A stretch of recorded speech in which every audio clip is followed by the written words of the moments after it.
प्रिया और राजन कॉलेज में पक्के दोस्त थे। वो तीनों एक डॉक्यूमेंट्री मूवी बनाने के बारे में सोच रहे थे। वो वर्ल्ड के टॉप डायरेक्टर बनना चाहते थे। रात के 10 बज रहे थे। वो तीनों इस वक्त शिमला में घूमने आए हुए थे और होटल के कमरे में इसी बात को लेकर डिस्कस कर रहे थे। समझ में नहीं आता यार कि आखिर हम किस कॉन्सेप्ट पर डॉक्यूमेंट्री मूवीज बनाएं। अरे यार बहुत सारे कॉन्सेप्ट हैं, किसी भी कॉन्सेप्ट को सिलेक्ट कर लेते हैं। हमें तो बस एक अच्छी सी डॉक्यूमेंट्री मूवी बनानी है और अपने काम को खत्म करना है। तुम दोनों पागल हो गए हो। हम किसी भी बेकार कॉन्सेप्ट पर डॉक्यूमेंट्री मूवीज नहीं बना सकते, क्योंकि हमें अपनी ये डॉक्यूमेंट्री मूवीज इंटरनेशनल प्रीमियर में दिखानी है। मुझे अपना मजाक बिल्कुल नहीं उड़वाना। तो तुम कहना क्या चाहती हो? हमें किसी ऐसे कॉन्सेप्ट पर मूवी बनानी चाहिए जो आज तक किसी ने नहीं बनाई हो, कोई रियल कॉन्सेप्ट। मेरे दिमाग में एक आइडिया है दोस्तों, पर पता नहीं वो आइडिया तुम लोगों को पसंद आएगा या नहीं। अब ये तो सुनने के बाद ही पता लगेगा कि हमें पसंद आएगा कि नहीं आएगा। क्यों ना हम लोग रियल घोस्ट पर एक डॉक्यूमेंट्री मूवी बनाएं। राहुल की बात सुनकर राजन और प्रिया कुछ देर तक बड़ी गंभीर मुद्रा में राहुल के चेहरे की ओर देखते रहे। अचानक वो दोनों राहुल का मजाक उड़ाते हुए हंसने लगे। तू पागल हो गया है क्या राहुल? घोस्ट, आत्मा, ये सब फिल्मों में अच्छी लगती है यार। तो मैं भी फिल्म बनाने की ही बात कर रहा हूँ। अरे बेवकूफ, ये सिर्फ मन गढ़ंत बातें हैं। तब करके घोस्ट बनाया जाता है और हमें डराया जाता है। और अब तो VFX का भी इस्तेमाल होने लगा है। ये टेक्निक जब से आई है तब से ये घोस्ट एकदम रियल लगते हैं। यही तो मैं तुम दोनों को समझाना चाहता हूँ। सोचो, अगर हमारे कैमरे में कोई रियल घोस्ट रिकॉर्ड हो जाए तो हम दोनों की किस्मत रातों रात पलट सकती है। और यहाँ से कुछ दूर एक कब्रिस्तान है। कहते हैं कि उस कब्रिस्तान में सिर्फ और सिर्फ लावारिस लाशें ही दफनाई जाती हैं। उस कब्रिस्तान के बारे में ये बात प्रसिद्ध है कि वहाँ एक डायन रहती है और कहते हैं कि जो भी उस डायन को अपनी आंखों से देख लेता है वो उसे जिंदा नहीं छोड़ती। दोस्तों, मुझे नहीं पता कि इस बात में कितनी सच्चाई है, पर मेरा दिल कहता है कि वहाँ पर कुछ तो है। वो सब उस कब्रिस्तान पर जाने के लिए राजी हो गए। वो तीनों दोस्त होटल के रूम से बाहर निकल आए। बाहर सर्दी बहुत ज्यादा थी। हाड़ कपा देने वाली ठंडी शीतलहर चल रही थी।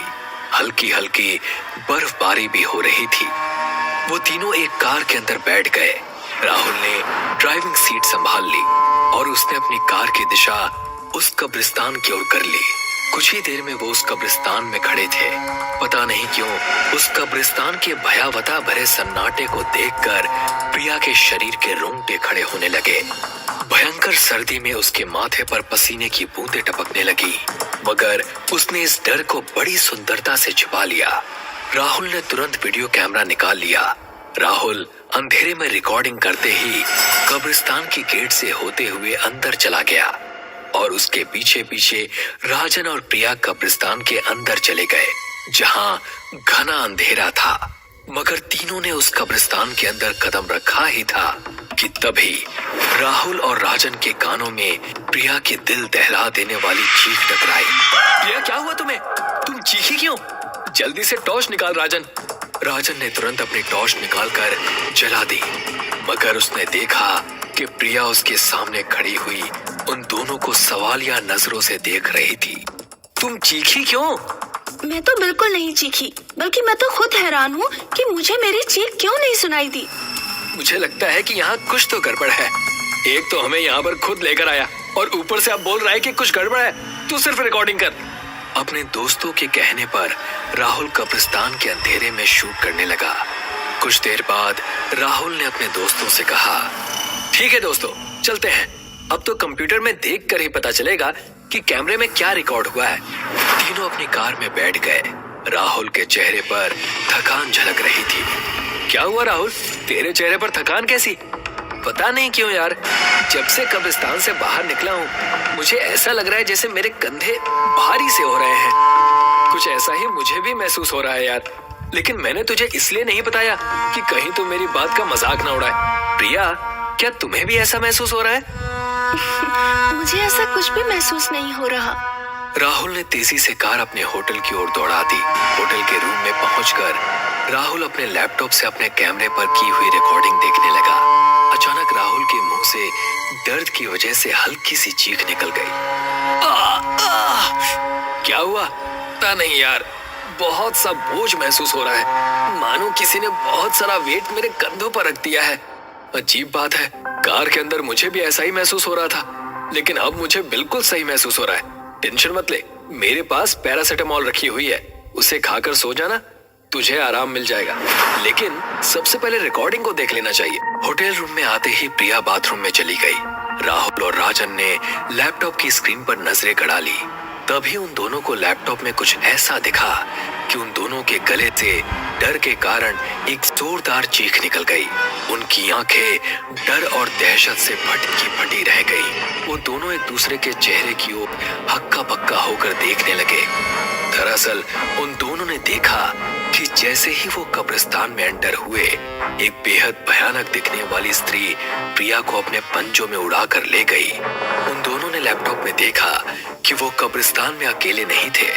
उन तीनों के अलावा कब्रिस्तान बहुत से भयानक दिखने वाली आत्माओं से भरा हुआ था और वो भयानक चेहरे वाले राहुल और राजन की ओर घूर कर देख रहे थे। राजन ने तुरंत लैपटॉप को बंद कर दिया और चीखते हुए राहुल की ओर देखकर बोला, आखिर वो भयानक स्त्री कौन थी जो प्रिया को अपने पंजों में दबाकर उड़ा कर ले गई? सवाल ये नहीं है कि वो प्रिया को उड़ा कर ले गई, सवाल ये है कि फिर हमारे साथ जो प्रिया आई है वो कौन है? तभी राजन शीशे की तरफ इशारा करते हुए बुरी तरह से चीखा। राहुल ने जैसे ही खुद को शीशे में देखा तो उसके भी गले से एक जोरदार चीख निकल गई। तेरे दोनों कंधों पर कोई बैठा हुआ है राहुल। राहुल के दोनों कंधों पर भयानक दिखने वाली स्त्रियां बैठी हुई थी जो सिर्फ शीशे में ही दिखाई दे रही थी। हमें यहाँ से भागना होगा मेरे दोस्त। तभी प्रिया बाथरूम से निकलकर बाहर आ गई। अचानक राहुल के कंधे पर बोझ खत्म हो गया, मगर प्रिया का चेहरा बेहद भयानक हो चुका था। उसकी आंखों की पुतलियां बिल्कुल सफेद थी, लेकिन देखते ही देखते प्रिया एक भयानक डायन में परिवर्तित हो गई। उस डायन का शरीर लचीला था। तभी वो डायन बहुत तेजी से राहुल के ऊपर झपटी और एक ही झटके में राहुल के गर्दन में अपने दांत गड़ा दिए और उसका खून पी गई। उस डायन ने राजन को तो कुछ समझने का मौका ही नहीं दिया और उसने राजन के साथ भी वही किया जो राहुल के साथ किया था। दरअसल प्रिया को तो कब्रिस्तान में डायन उसी वक्त उड़ा कर ले गई थी।